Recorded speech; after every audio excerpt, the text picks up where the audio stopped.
I žena mi kaže da probam malo neke akcije. Ali eto uvijek ziheroški. Iskoristi najbolje koeficijente i postani doktor Zicer. Legenda, majstor i inspiracija. Krobet.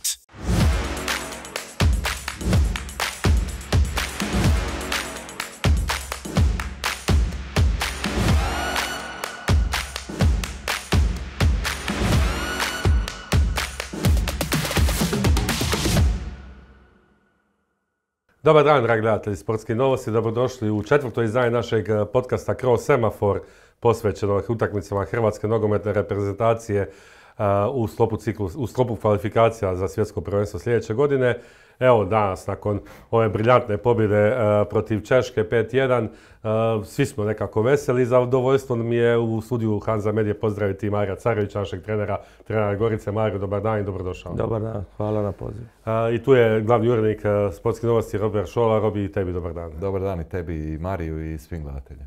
Mario, 2 utakmice, 12-1, to je stvarno, imamo uvijek neku priču, Lipa ne odgovara Vatrenima, ali ovo smo sad sve poništili, ja mislim. Pa je, specifičan je period i jako je teško, govorim iz trenerske perspektive, izmotivirati momčad u biti nakon sezone kad se događaju te reprezentativne utakmice, ali stvarno naši igrači su zadržali jedan fokus, ozbiljnost, nevjerovatno. Ok, prvu utakmicu možemo reći da se radi o protivniku koji nam ne može realno parirati kvalitetom.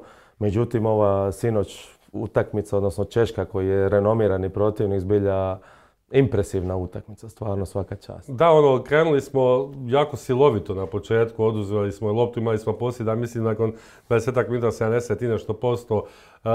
Nekako se činilo da visi taj gol u zraku, 1-0 je bilo, imali smo onaj poništen gol. Jesi li se možda kad je ona bio 1-1 gol, jesi li se možda malo, a vidi, sad su nam zabili, što će sad biti? Pa je, oni su tvrdi, oni znaju igrati na rezultat i sigurno da sam se zapitao šta će biti. Međutim, u tako kratkom roku zabiti još 4 komada, nevjerovatno, ok. Dogodi se pravovremeno i taj penal, pa zabiješ iz penala, naravno okreneš moment utakmice. Ali ja bih rekao da stvarno od prve do zadnje minute smo mi imali kontrolu, bez obzira na trenutno taj 1-1 kad su oni izjednačili, da smo mi baš bili dominantni u svim fazama igre, rekao bih. Robi, mi smo jučer sa Tonijem Golemom prognozirali rezultate, pa smo bili 1-0, 2-0, 3-0. 3-0 je bilo najoptimističnije, ali 5-1 baš niko nismo se nadali. Nisam bio ja u studiju. Sjećaš se prognoze za Gibraltar? Da, bio si od najoptimističniji. 7-0 sam ja mislim rekao. Jesi. 7-0 sam mislim rekao. I se ko 7-1-6. Da sam bio jučer rekao bi 5-1. I ja. Ali uoči te prve emisije smo pričali o motivu. I onda rekao, a tamo smo prije naših utakmica gledali polufinala Lige nacija, Španjolska i Francuska, recimo, samo 9 golova. Rekao, kako njima ne fali motiva. Rekao, tu priču ne priznajem o motivima. A onda sinoć, kad gledaš način na koji smo odigrali, prošlo mi je kroz glavu, naravno da je ova reprezentacija s Dalićem na čelu kao izbornikom i s Lukom na terenu davno postavila standarde pristupa utakmici. Mislim da tu više nema nikakvog govora o onom što nam se događalo nekad. Da loše igramo jer smo nepripremljeni ušli, jer nismo dovoljno motivirani. Ali sinoć mi je, gledajući izvedbe ovih naših veterana i još nekih igrača, prođe mi kroz glavu, pa evo, Perišić je dodatno motiviran da se pokaže Barceloni, koja ga hoće po mnogim španjolskim medijima. Pa je Budimir motiviran da se pokaže Realu. Luka Milanu. Sučić je tek došao Inter, pa im hoće odmah pokazati kakav je igrač da može startat već na svjetskom klupskom prvenstvu. Kramarić hoće sići Šukera. Da, Kramarić je uvijek motiviran zabiti ako može, ako može 20. Njemu ne treba motivacija za zabijanje gola. Ovi mlađi su motivirani sami po sebi, tako da ja bih rekao da je tih 12-1 plod i ozbiljnosti te reprezentacije i naravno nadasve kvalitete, jer Češka je jako dobra, neugodna reprezentacija, ali nije na razini Hrvatske, što se sinoć i vidjelo, i kad nama neko uđe u mlin, onda stvarno možemo natrpati bilo kog na svijetu. A recimo, sjetimo se nedavnih mečeva sa Francuzima. Prvi u Splitu smo nadigrali Francusku, dobili 2:0, bili značajno bolji. Na uzvratu nije išlo, ali na uzvrat smo došli ipak 3 dana kasnije sa nekoliko tih veterana koje imamo u momčadi i nismo mogli energetski parirati prije svega Francuzima. Dakle, kad smo mi energetski puni, nema straha za nas. Da. Mario, ove su kvalifikacije dosta ovako i čudne i nezgodne. Imamo na papiru baš jako laganu skupinu, jer su Gibraltar i Falski otoci apsolutni outsideri. Crna Gora može možda nekome nešto, ali vidjeli smo da opet nije to ta razina. Na kraju se sve u glavama prije ove utakmice svodilo na dvomeč sa Češkom. Što je za trenere i nezgodno tako napraviti i pripremiti ovu utakmicu, a nakon ove jučerašnje utakmice smijemo li već reći da smo jednom nogom na svjetskom prvenstvu? Pa jednom nogom da, iako u nogometu toliko iznenađenja ima da ja ne bih volio prognozirati nešto dugoročno. Ali ja ću se nadovezati možda na Robijev ovaj uvod, u smislu kad imaš takve igrače unutar momčadi. Ja nisam rekao na početku da je upitna motivacija, nego podsvijest je ta. Znači, svi su oni imali po 30-ak plus utakmica u sezoni i jedva čekaju otići tih 7-10 dana na odmor. I jako je teško zadržati fokus, ne motivaciju, nego fokus i tu podsvijest da te ne odvede negdje drugo u tako važno. To je za nas bila stvarno važna utakmica, jedna i druga, naravno, pogotovo ova jučer, odnosno sinoć. Tako da puno je lakše, opet pričam iz trenerske perspektive, kad imaš takve mangupe unutra i takve igrače koji su prošli apsolutno sve. I njima nije samo isključivo Perišić, samo Motiv Barcelona, Ma ne, Luki, to je zezacija Motiv bila. Milan, nego su oni sportaši u pravom smislu te riječi. I ja vrlo dobro znam osobno neke reprezentativce i oni nisu slučajno godinama na tako velikom nivou, to je jednostavno, oni su ti. Natjecatelji uvijek. Tako je, ja mislim da se može dogoditi kroz karijeru da imaš talentirane igrače, pa i dogodi se nekim igračima koji karakterno možda nisu top da dođu na neki nivo, ali se ne mogu zadržati na tom nivou. Naši većina tih igrača, reprezentativaca, pričam o starijim igračima koji su i lideri i nositelji i kvalitete, a i atmosfere, oni su na tom nivou već godinama i koliko već sezona igraju i Luka i Perišić i Kramarić i nemam pojma sad da ne nabrajam pojedinačno. Tako da, bogatstvo je imati iz trenerske perspektive takve igrače unutar momčadi.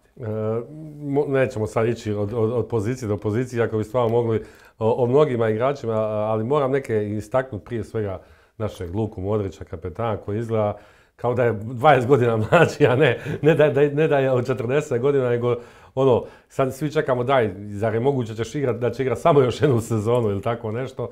Ovako izgleda fascinantno. Evo, jučer je po ocjenama Sportskih novosti bio najbolji igrač utakmice.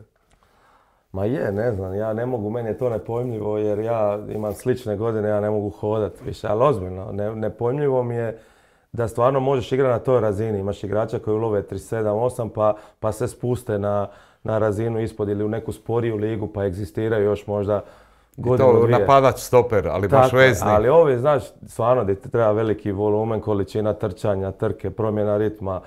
Mislim, svaka čast, ali kažem, nije on slučajno bio u Realu koliko godina, nije Perišić slučajno na tom nivou.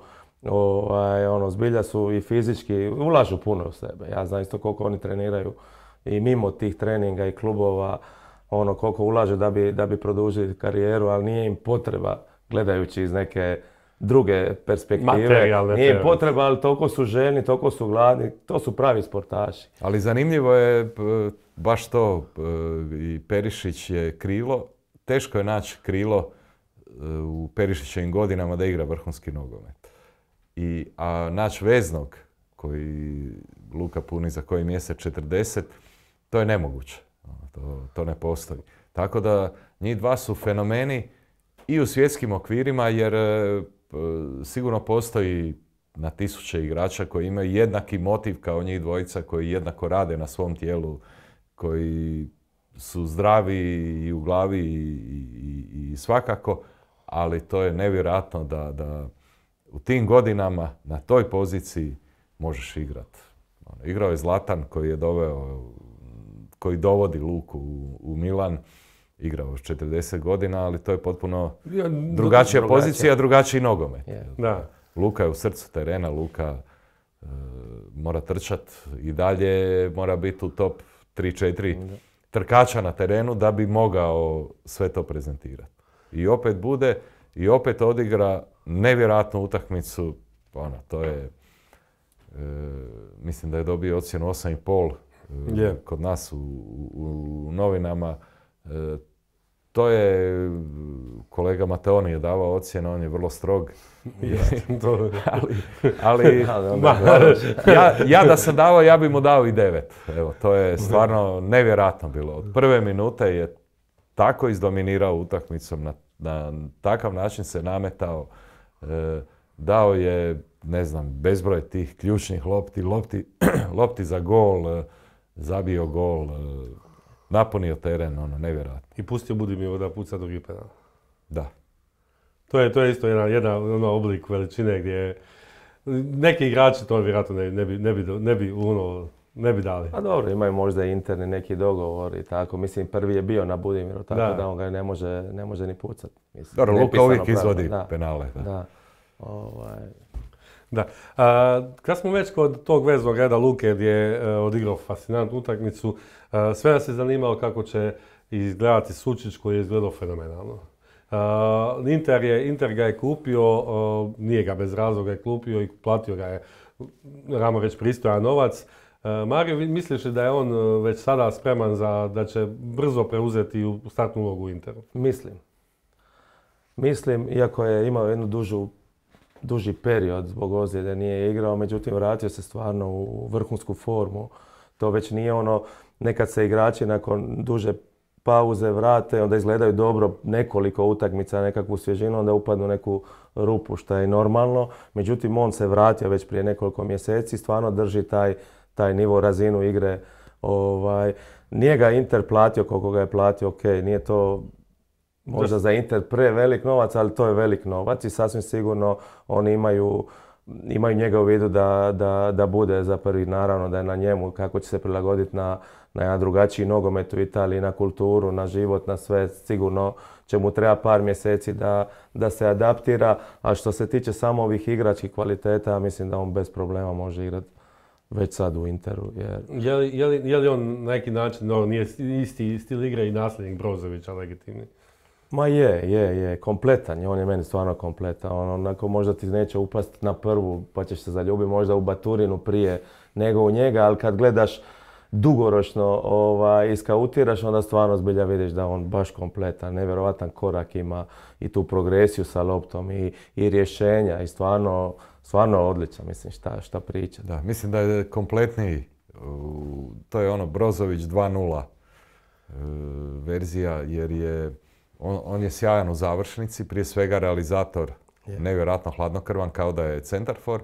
Drugo je jako puno, ulazi u završnicu iz drugog plana, osjeća tu igru i Brozović je ona prava šestica bio. A Sučić je, teško ga je definirati jer ima elemente i zadnjeg veznog i veznog, pa čak u toj realizaciji i priključivanju samoj završnici ima i elemente desetke.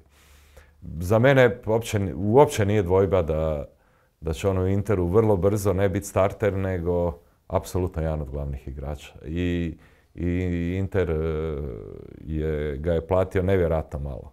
Mislim da je njegova cijena već sad u biti puno veća nego što je Inter platio tih 14 milijuna, ako se ne varam. Još će biti neki bonus. Neki bonusa će biti, da, ali mislim da to sad ne bi išlo ispod 25.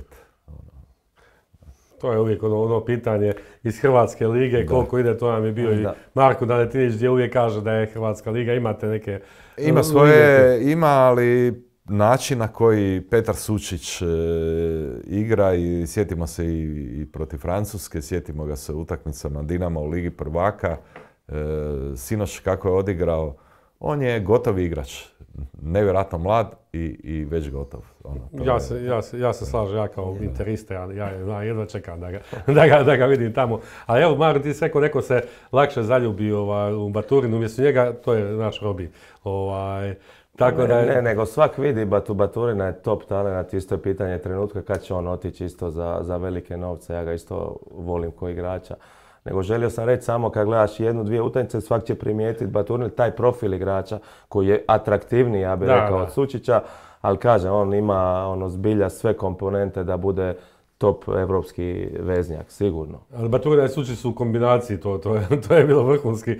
To je bilo ona priča da se teoretski mogli igrati zajedno jer je Sučić isto, Komo je htio Sučića prošle godine, evo kako čujemo sada da je Baturina mogao ići u Komo. Evo, Robi, tebe ću pitati, je li možda Baturina i najveći gubitnik ovog sada mini ciklusa s obzirom na to da je i protiv Francuske prvu utakmici bio starter, kasnije igrao dosta i zadnje utakmice u Ligi nacija bio prvi nekakav izbor uz Kovačića i Modrića. Mislim da je Martin u skupini Lige nacija bio u zadnje 4 utakmice starter, pa je bio starter protiv Francuza na Poljudu i u uzvratu nije bio starter, ali je puno išao, igrao ok, igrali smo i produžetak. Jel? Da.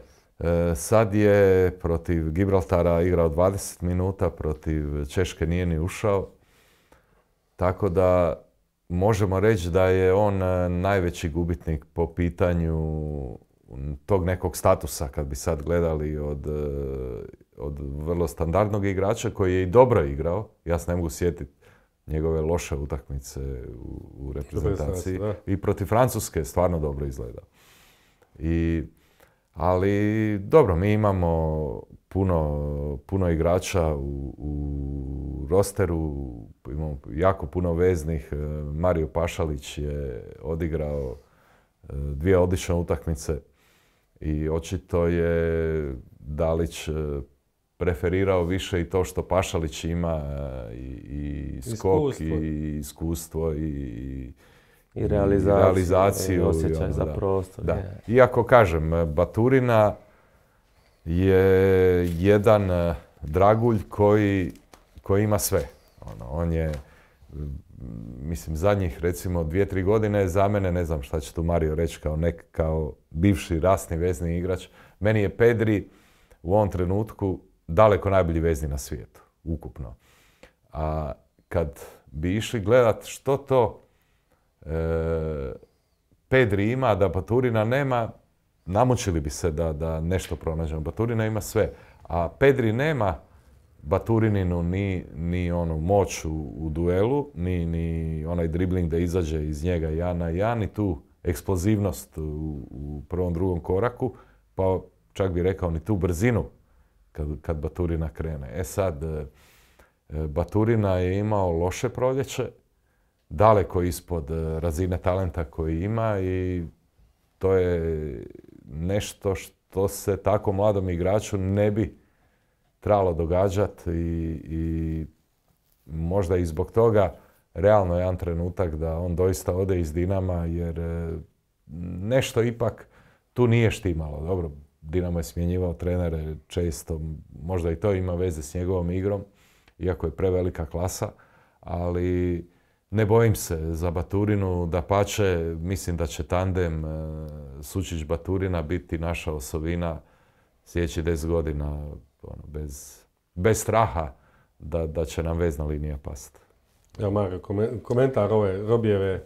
Pa da, nije bio možda uvjerljiv na proljeće, ali ja bi tu povukao paralelu sa Momčadom, odnosno Dinamo koji je oscilirao i tako jedan mladi igrač nije na njemu da on Ma je, ja mislim da je sa klasom. Je kvalitetom, nego kažem, opet mora sve nekako funkcionirati da bi ti mlađi igrači se bolje razvijali, da tako kažem. Što nije bio slučaj, naravno, prijašnjih godina. Dinamo je bio dominantan, automatski i on bio puno bolji, da tako kažem. To je isto jako bitno što se tiče reprezentacije. Imamo njega, imamo Vuškovića, imamo sve te, ne znam, Franjo Ivanović, ok, nije premlad, ali opet koliko je njima lakše se razvijati i dobivati minute u jednoj momčadi u kojoj sve funkcionira. I opet ću spomenuti i Modrića i Perišića i sve te starije, kad imaš takve mentore na terenu, puno ti je lakši prelazak iz tog jednog nogometa u puno ozbiljniji nogomet, odnosno nogomet na puno većoj razini. Da. Evo, spomenuo si, pričamo o igračima tu, prije godinu dana smo kukali svi kako nemamo napadača, onda su nam ove godine zabili, ja mislim, ukupno 89 golova.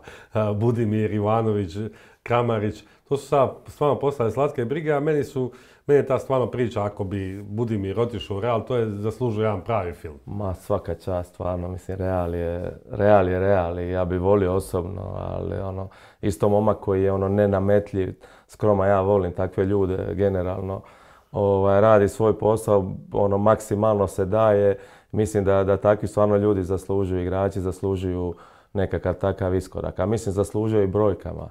Jer stvarno radi mislim, je li iko mogu očekivati, ne znam, u 2 sezone Osasune zabiti 40 golova? Pa nismo očekivali, vjerojatno niko od nas, ali se dogodilo. Nisu ni u Osasuni. Nisu ni u Osasuni, vjerojatno.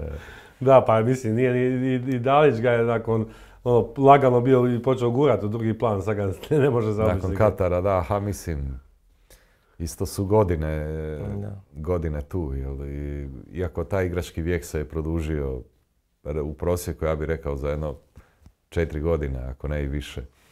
I Budimir, Perišić, Luka, Kramarić, oni svi... Znači, Perišić onda može sljedećeg svjetskog, ako Luka do ovoga, Perišić može ne još. Da, mislim...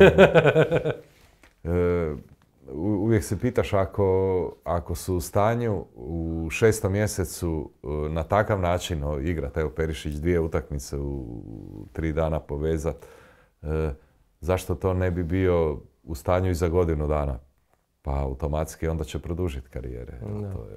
Mislim i Luka, koliko znamo, ima opciju tu sa Milanom. Mislim da će to sutra prekstra biti riješeno da ide u Milan. Ako se ne dogodi neki veliki preokret, ima 1+1. Da. Tako da nije to stavio slučajno. To je poput LeBrona Jamesa, znaš da on uvijek ima 1+1. Da, to su ipak neki drugi faktori. Tamo ipak i doping kontrole nisu u nekim situacijama baš najčešće NBA lige, ali dobro. Mario, spomenuo si evo Ivanovića, spomenuo si Vuškovića koji je ušao kao to debitirao kao 3. najmlađi debitant u povijesti hrvatske reprezentacije. Imamo u obrani Gvardiola koji je već, ajmo reći, iskusan, a i dalje je mlad. Stvarno imamo dosta nekih mladih igrača gdje se ne trebamo brinuti za budućnost, pa evo, ne znam, jel se ti brineš za to? Pa ne, gledajući stvarno nekoliko zadnjih utakmica i momke koji su se pojavili od Franje Ivanovića, evo Vuškovića, ja pratim tu belgijsku ligu, koja nije laka. Iskreno ću vam reći, ona je možda i podcijenjena u smislu nije Liga petice, ali to je tranzicijski nogomet, to stvarno moraš...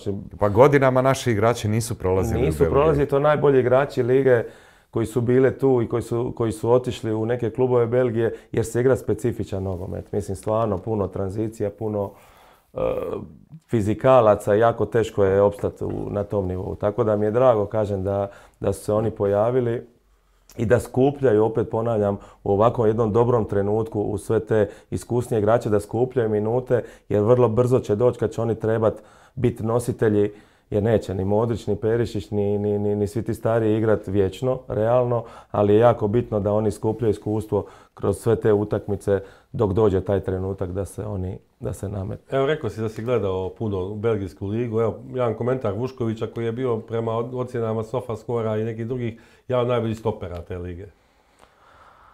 Pa, to mi je od kuma mali, pa ću biti malo i subjektivan, ali taj mali je stvarno, Luka, ja ga znam od rođenja, praktički specifičan, karakterno specifičan. Toliko ima neku lidersku crtu u sebi.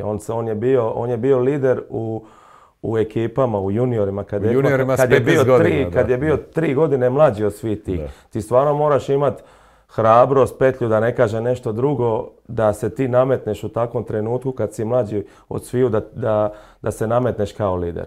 Što se tiče isto kvaliteta igrački, to je nevjerovatna tehnika, jedna druga noga, izlazak iz neke situacije na koje, ne znam, većina stopera reagiraju na jedan način, on reagira na skroz drugačiji način di ne dolazi u situaciju uopće rizika, što niko od nas trenera ne voli da ti stoper udara lažnjake ili nešto, ali ti stvarno vidiš jednu totalnu sigurnost i kontrolu svih tih situacija u njemu. Nevjerovatno, kažem, opet ima osjećaj za gol u tim prekidima. Da, zabio ih je neko dovoljno. Tim prekidima, stvarno... On je bio prvi strijelac Hajduka u juniorima s 15 godina. Da. Mislim da je u polusezoni zabio 11 golova. Tako nešto.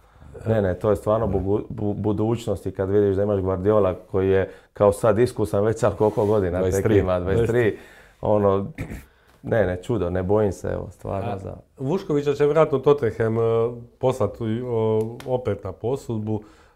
Evo, ti si subjektivan, ali recimo, koja bi bila liga najbolja za njega? Ja mislim da je Gorica najbolji klub. Gorica. Taman treba tu poziciju. Taman treba. Da. Da, Belgija ili misliš da će ga gurnuti u ligu petice? Pa ne znam konkretno iz Belgije da ga ovi veliki klubovi svi žele. Klub Riža i svi već na polusezonu su ga želi. Sad pitanje tu Tottenhama za šta će se oni odlučiti opet i mali. Sad da li je dobro mijenjati ligu, nije ili nemam pojma. Dobro, Belgija je mali premiership. Da. Već 10 godina. I tamo engleski klubovi vole da im se igrači odgajaju. Je. Zato što je puna intenziteta. Kažem, kad uspoređujete Nizozemsku, recimo, totalno drugačiji stil.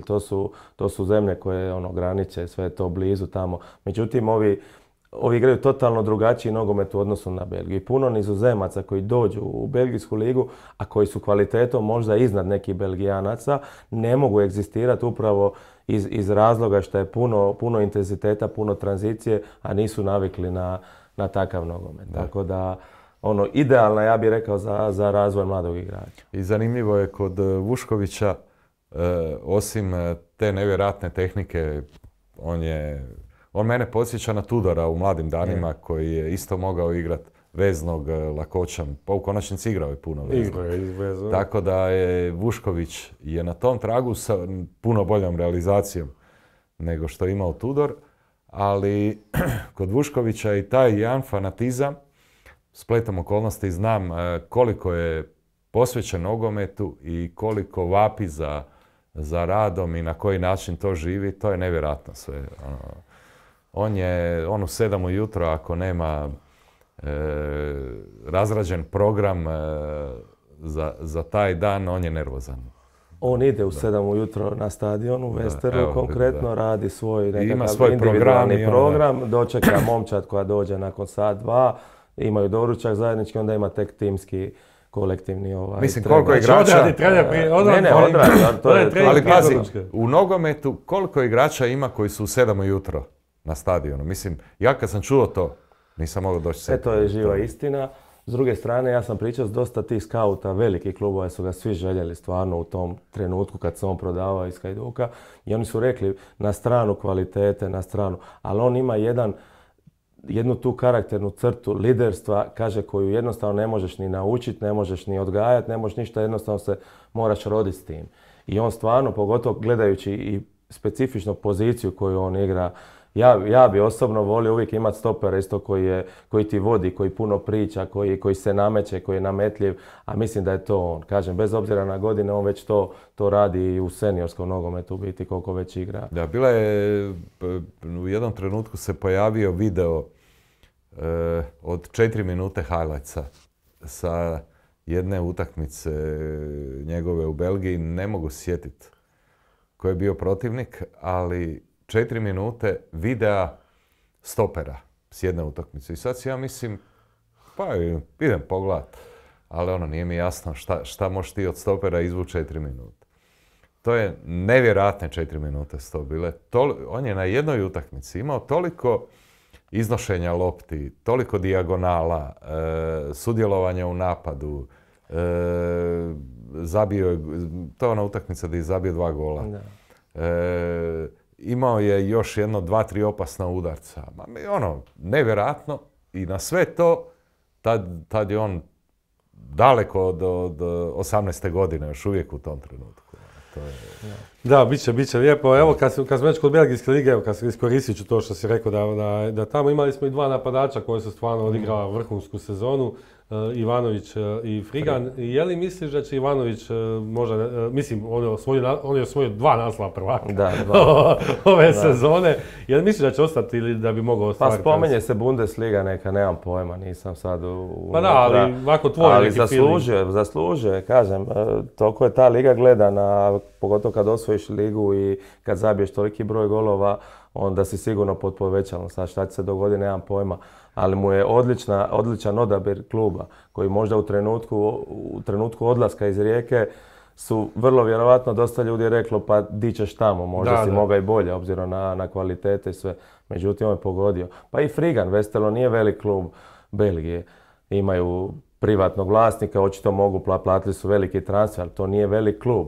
Ali ja bi isto, ne znam, da imam sina sutra kojeg treba savjetovati, ja bi ga isto savjetovao da ide možda u Belgiju. Pa ne samo u Belgiju konkretno, možda je Frigan mogao otići u Anderlecht ili Briž gdje bi bio, ne znam, u konkurenciji 3 top napadača, tebe kad manji klub plati toliko, onda te automatski i vide kao prvu opciju.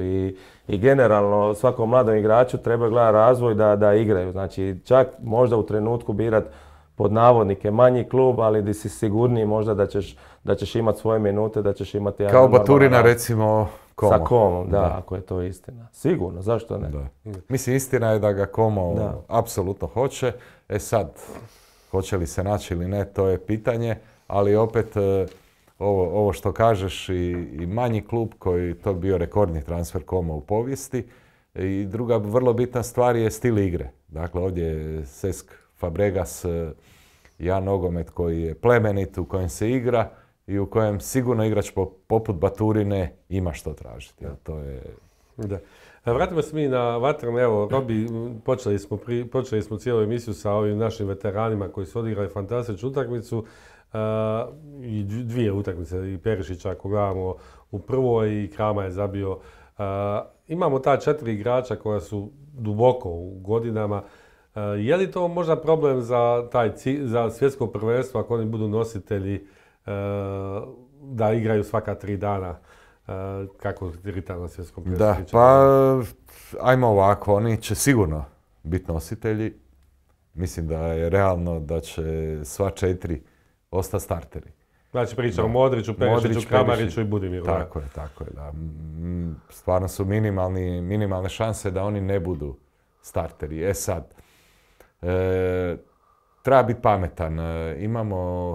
Imamo jednu školicu protiv Francuza koja je na neki način se može projicirati na svjetsko prvenstvo. Dakle, u Splitu ih nadigramo, ali 3 ili 4 dana kasnije u Parizu ne ide jer... Energetski ne ide. I tu Francuzi su napravili 3-4 izmjene. Mi naravno nemamo takvu širinu. Mi za Perišića nemamo zamjenu. Apsolutno nemamo. Mi za Luku Modrića nemamo zamjenu. No, za Luku Modrića nema niko zamjenu. Nema niko zamjenu, da. Tako da, naravno, taj jedan Kramarićev doprinos, način na koji zabija golove, isto nemamo zamjenu. Tako da, to je sigurno jedan realan problem i ne treba od njega bježat. Ne smijemo se zanositi tim da mi možemo s njima odigrati, 5 utakmica u nizu. Da bi otišli nešto dalje. Tako da negdje će Dalić morat pronaći načina na koji će ih kompenzirati, ali rekao bih nakon ove 2 utakmice i nakon svega što se događalo zadnjih godinu dana, da Dalić dugo nije bio u tako dobroj poziciji da ih može kompenzirati. Ne igra Budimir, igra Ivanović. Mislim, dečko je odveo svoj klub praktički jedan od 2-3 najzaslužnija do naslova prvaka Belgije. Sigurno će napraviti dodatni iskorak jer to je prirodno. On je mladi igrač, zdrav, ambiciozan, moderan. Realno je očekivati da on još u sljedećoj sezoni napreduje. Imamo Petra Sučića, Baturinu i cijelu jednu nisku još veznjaka, pa evo Tonija Fruka koji na kraju nije uspio debitirati, Luku Sučića, Majera, Marija Pašalića, ne znam sad, Vlašić nije ni bio sad, možda, ko tu još sve može ući. Tako da, na kraju, možda jedino za tog Perišića stvarno nemamo zamjenu na pravoj razini, jer on je jedino pravo krilo, istinsko krilo koje može odgovoriti zahtjevima vrhunskog nogometa. Ne vidim drugog, našeg u ovom trenutku. Ali vrlo malo generalno takvih igrača koji ti donosi izolaciju na krilu i mogućnost, sposobnost 1 na 1 igre. On stvarno to ima. Nije preatraktivan kao neki možda drugi krilni napadači koji udaraju 150 bicikla pa ne znaš di će, super, a on je vrlo jednostavan. I svi ti braniči sasvim sigurno ga i čitaju i gledaju na način da radi biciklu izbačaj, ali on je toliko eksplozivan u tom prvom koraku, kad ti ode na jednu drugu stranu, on ti napravi prednost. Generalno govorim, u biti, svi klubovi i reprezentacije nema toliko puno takvih igrača. Da, pa zato su jer imaš krila koji su atraktivni, koji nisu toliko moćni i konkretni u smislu driblinga. On je, zaljubiš se u njega, ali traži nekakvu suradnju na toj krilnoj poziciji, u nekoj izolaciji, pa traži napadača ili veznjaka da možda kroz neku suradnju napravi višak. Ali generalno je malo igrača i po meni zato oni vrijede toliko jer ti rade višak 1 na 1. Evo imaš sad taj slučaj da Flick sigurno pomno razmišlja o Perišiću. Razmišljaju i prošlog ljeta.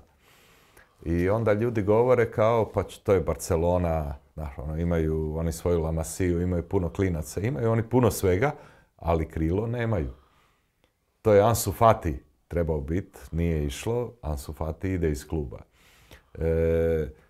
Rafinha, koji je odigrao sezonu karijere, je u biti Jamalova pozicija, ali ne može igrati kraj Jamala, pa je odigrao na ovoj strani, ok, i sad trebaju uz njega još jednog. Ferran Torres se pokazao kao sjajan centarfor, što on i je, a ne krilni igrač, tako da Barcelona definitivno seli Torresa uz Lewandowskog u špicu i ostaje pitanje tog, ajmo reći, zamjene za backup krila. Tako je. Plus što Barcelona u biti nema zamjenu ni za Jamala. Ima tako što Rafinhu može povući da igra na tom krilu, ali njih dva su jedina dva krila koja Barcelona u ovom trenutku ima. I sad Perišić je netko ko ima sve u smislu igre što treba Barceloni, da je odličan u toj izolaciji, da uvijek nešto donese, a ne košta ništa i k tome on je fenomenalan realizator. Mislim, Perišić ima puno golova i u ovoj sezoni u PSV-u i u reprezentaciji je redovit. Ajmo se probati sjetiti kad je to Perišić promašio zicer. To je, on nije igrač koji je toliko u prilikama jer stoji široko, ali on ne promašuje. Imam jedno pitanje, je li Perišić ljevak ili dešnjak? Pa nisam siguran. Ja isto nisam. Ali ja mislim da je on ipak dešnjak. Ne, ima izrađenu tehniku. Ja mislim da je dešnjak, ja znam zato što kad onaj košarkaški na klipovima puca desno rukom. To ne znači, ja sam ljevak, a u ruci sam dešnjak. Je li? Zanimljivo. I Mario Pašalić je igrač kojem ne znaš je li lijeva ili desna noga. Ali kažem, Perišić, i sad ovo što si rekao, nema krila. Nema ih. I k tome, nemojmo zaboraviti da je sjajan defanzivno. Da on sinoć kreće na onoj strani, jer on je posvećen isključivo momčadi.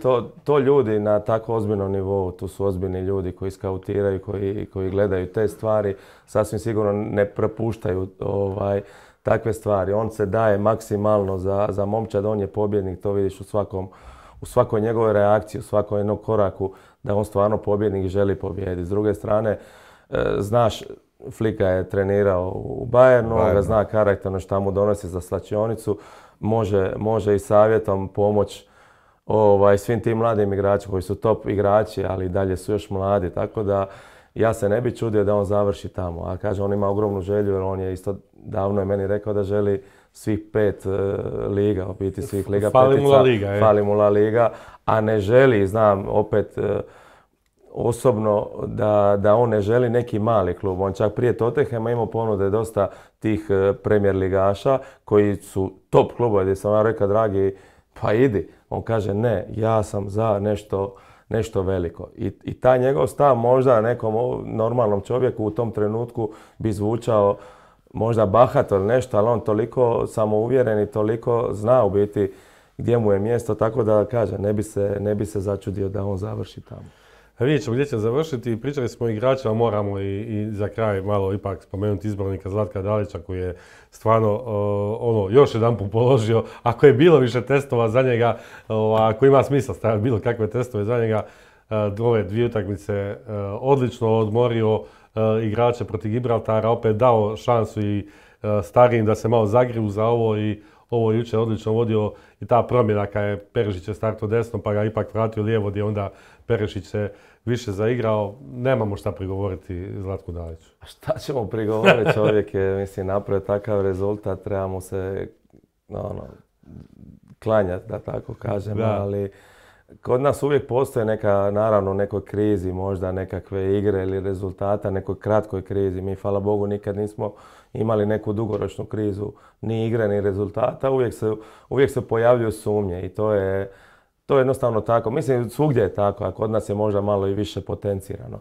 Ali čovjek koji zbilja baš dobro balansira odnose, jer treba objasniti jednom igraču koji ti je nositelj kvalitete da ga ne misliš staviti tu utakmicu, ali da ćeš ga staviti za 3 dana. I tu su svakakve reakcije, mislim, govorim iz nekog svog iskustva trenerskog, di puno puta oni ne prihvaćaju možda to, ali jako je bitno, a on to očito ima, balansirati te odnose i individualno pričati s njima, objašnjavati, ali na kraju biti dosljedan, da ono što mu kažeš da će biti, da to tako i bude. Onda dugoročno ih kupiš i onda imaš i poštovanja imaju prema tebi drugačije. Ja sam siguran da će Zlatko Dalić i na sljedećem svjetskom prvenstvu napraviti dobar rezultat. Vidjet ćemo. Evo, završili smo, lagano se približava kraju, iskoristit ćemo situaciju da se nam tu u studiju pa da vidimo Gorica, pripreme kako kreću.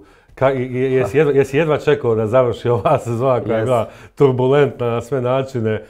Jedna od najluđih sezona u povijesti Supersport HNL. Pa je, generalno HNL ove godine toliko zanimljiv bio i od gore, od borbe za Europu i do 3 kola do kraja isto borba za opstanak. Jedva sam čekao da završi, naravno. Na kraju smo, hvala Bogu, napravili i ostvarili cilj ostanka u ligi. Nije bilo lako. Međutim, sad imamo problem odlaska velikog broja igrača, otišlo je preko 15 igrača i sad smo baš u fazi gdje se moramo znojiti opet da napravimo bar, ne znam, 80% momčadi do tog početka priprema. Čekaj, a reci, evo, zanima me, Gorica je sad već, ajmo reći, solidno iskusan prvoligaš, ne znam koliko je, 5 godina. Od 18. ja mislim. Od 18. Da. Znači, od 7 godina. Da. Ok, znali ste više manje na proljeće da će puno igrača otići, jel tako? Nije to neko iznenađenje sad. Koliko je realno da na prvi dan priprema imaš, ne znam, barem 70-80% momčadi kompletirane? Pa nije realno, u ovom trenutku nije realno. Mi smo doveli samo Perića od novih igrača. I Šibenika. Da. A kažem, otišlo je, sad neću uopće nabrajati, ali kompletna momčad, kažem, plus 15 nekoliko rezervi. Da, 15 plus igrača, nije lako, međutim, nama je čak i trebalo, ja ću reći iskreno, i malo svježe krvi da napravimo nekakav zaokret, jer imali smo određenih problema. Ti kad se boriš za opstanak, onda si u nekakvom problemu. Mi smo imali određenih problema slačionice, mislim da nije nužno niti loše što će se kompletna krvna slika promijeniti, iako mi je žao naravno nekoliko igrača što odlaze, ali su zaslužili svojim igrama na proljeće jer smo zbilja napravili dobar rezultat i sve. Gdje su oni napravili nekakav iskorak i će vrlo vjerovatno, neću sad nabrajati individualno, ali će ići u bolje klubove, u bolje sredine i tako. To mene i osobno veseli kao čovjeka, ne samo kao trenera, Ti si im pomogao da si im bio tu na ruci, upravo to, ali kažem, jednostavno ono što sam govorio na presici nakon te zadnje utakmice, da bi ja osobno volio gro igrača ambicioznih koji neće doći u Goricu zaraditi novac, nego koji vide tu priliku u Gorice u smislu jednog iskoraka ili međukoraka za nešto više. Da, ali gdje naći, mislim da više od 100 igrača. Ne, lako je da Gorica traži 15, ali Dinamo, Rijeka, Hajduk, Osijek, ne znam, Slaven Belupov, Lokomotiva, tradicionalno, pa svi mijenjaju po 10, 12, 15 igrača. Di naći tolike igrače? Pa nije lako, ti si opet osuđen, naša baza igrača nije velika, mi nismo velika država, a s druge strane osuđen si opet na strance nekakve. Ti kad dovodiš stranca, to nije samo stvar kvalitete, ti ćeš ga naravno na Vajskautu proučiti, raspitati se o svemu, sve ok. Dovešćeš dobrog sigurno igrača, pitanje adaptacije, pitanje poznavanja lige, pitanje perioda, koliko mu treba, pogotovo ako ćemo pričati o Južnoamerikancima, o ne znam, Afrikancima i tako. Sasvim sigurno imaš određenu dozu rizika, ali nemamo mi tu puno izbora. Jednostavno, ja fizički moram dovesti recimo 10-ak igrača. Ja bih volio smanjiti grupu, mi smo imali 29 igrača, mislim, jako teško i trenirati na taj način, a smo bili u problemu i dovodili smo sve što smo mislili da nam može pomoći. Mi smo bili na polusezoni zadnji, jedini cilj je bio ostati u ligi, tako da smo, dovodili stvarno sve što smo mislili da nam može pomoći i nije to normalno, nije to prirodno, ali smo bili u takvoj situaciji. Ali nadam se stvarno da će ovaj prijelazni rok biti dobar, da napravimo nekakve temelje za budućnost, da nam se ne dogodi opet na zimu da moramo dovesti 7-8 igrača, jer će to biti znak da smo pogriješili, nego da na zimu radiš do selekcije, u smislu jednog, dvojicu, trojice maksimalno i to je to. Ali evo, vidjet ćemo. Vidjet ćemo kako će biti sljedeća sezona u HNL-u.